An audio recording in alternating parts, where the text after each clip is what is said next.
आइए आपको लेकर चलते हैं इस वक्त की कुछ खास ताजा खबरों की ओर। क्या सरकार सुनेगी 91 लाख कर्मियों की बात? यूपीएससी में सुधार को लेकर पीएम मोदी के समक्ष रखी गई 5 मांगे।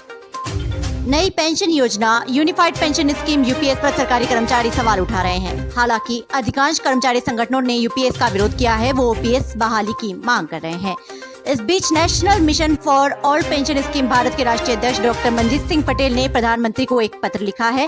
इसमें उन्होंने 91 लाख सरकारी कर्मियों का हवाला देते हुए यूपीएस में कई सुधारों की मांग की है। 29 अगस्त को लिखे पत्र में मुख्य तौर पर 5 मांगों का जिक्र किया गया है। इनमें अंतिम वेतन के 50% एश्योर्ड पेंशन की गारंटी के लिए न्यूनतम सेवा 25 वर्ष के स्थान पर 20 वर्ष करना और रिटायरमेंट व वीआरएस पर कर्मचारी अंशदान की ब्याज सहित वापसी करना शामिल है।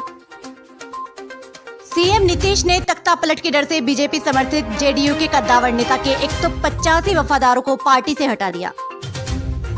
बिहार के मुख्यमंत्री नीतीश कुमार ने जेडीयू में बीजेपी के एजेंट मानेता ललन सिंह को बर्खास्त कर दिया है और उनके वफादारों को प्रदेश कमेटी से बर्खास्त कर दिया। 185 नेताओं को बर्खास्त कर नीतीश ने साफ संकेत दिया है कि जेडीयू में उन्हीं नेताओं को पद मिलेगा जो उनके प्रति वफादारी दिखाएंगे। नीतीश को डर है कि ललन सिंह जेडीयू में बगावत करा देंगे। इसके अलावा नीतीश कुमार ने वक्फ बिल में संशोधन के लिए बनी संयुक्त संसदीय समिति जेपीसी में मुसलमानों द्वारा उठाए गए मुद्दों को उठाकर बीजेपी को शर्मिंदा करने का फैसला किया है। जब वक्फ बोर्ड बिल लोकसभा में पेश किया तो ललन सिंह ने इसके पक्ष में आक्रामक तरीके से बहस की। इसकी वजह से नीतीश कुमार परेशान हैं। राजद के आरोप पर चिराग पासवान का तीखा जवाब। राजद के हालिया बयान के बाद चिराग पासवान ने पलटवार किया है। राजद द्वारा लगाए गए आरोपों के संदर्भ में चिराग ने स्पष्ट किया कि बार बार की कोशिशें विफल हो चुकी हैं। राजद ने दावा किया था कि उनकी पार्टी के 3 सांसद बीजेपी के संपर्क में हैं और चिराग की पार्टी को तोड़ने के प्रयास किए जा रहे हैं। चिराग ने अपने बयान में कहा कि उनकी पार्टी के नेता और सांसद उन्हें बार बार पार्टी की जिम्मेदारी सौंपते रहे हैं। राजद द्वारा उठाए गए मुद्दों को उन्होंने बेबुनियाद बताया है और कहा कि ऐसे आरोप राजनीति के खेल का हिस्सा हैं। प्रियंका गांधी ने यूपी सरकार की डिजिटल मीडिया नीति को लेकर किया कटाक्ष, कहा बीजेपी लोकतंत्र को कुचलना चाहती है।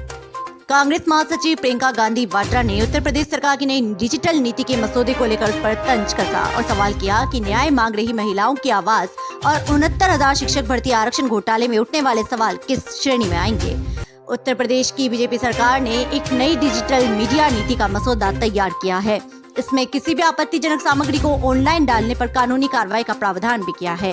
राज्य सरकार फेसबुक, एक्स, इंस्टाग्राम और यूट्यूब जैसे सोशल मीडिया मंच पर इनके अकाउंट धारकों और प्रभावशाली व्यक्तियों को उनके फॉलोवर्स और सब्सक्राइबर्स के आधार पर प्रतिमाह 8 लाख रुपए तक का भुगतान करेगी। स्मृति ईरानी ने बदले सुर, जमकर की राहुल गांधी की तारीफ। उत्तर प्रदेश की अमेठी लोकसभा सीट से पूर्व सांसद और बीजेपी नेता स्मृति ईरानी ने लोकसभा में नेता विपक्ष राहुल गांधी को लेकर बड़ा बयान दिया है। स्मृति ने कहा कि अब राहुल गांधी की राजनीति बदल गई है। राहुल गांधी पर क्या बोली स्मृति ईरानी? बीजेपी नेता ने राहुल गांधी को लेकर कहा कि वो संसद में टी शर्ट पहन रहे हैं। वो जानते हैं कि उसी पे टी शर्ट को युवा पीढ़ी में क्या संदेश देना चाह रहे हैं। पूर्व सांसद स्मृति ईरानी ने अमेठी सीट पर साल 2019 में राहुल गांधी को हराया था, जिसके बाद वो अक्सर राहुल गांधी और गांधी परिवार पर तीखे हमले करती रहती हैं। 2024 के चुनाव में जब कांग्रेस ने इस हार का बदला लिया और स्मृति ईरानी अमेठी से हार गई तो सोशल मीडिया पर वो निशाने पर आ गई थीं। अमेठी में कांग्रेस सांसद किशोरीलाल शर्मा के हाथों मिली हार के बाद उन्होंने सोशल मीडिया पर काफी ट्रोल किया गया। इसके बाद राहुल गांधी उनके बचाव में आए। उन्होंने स्मृति का नाम लिए बिना इनकी इस ट्रोलिंग को गलत बताया और कहा कि चुनाव में हार जीत चलती रहती है।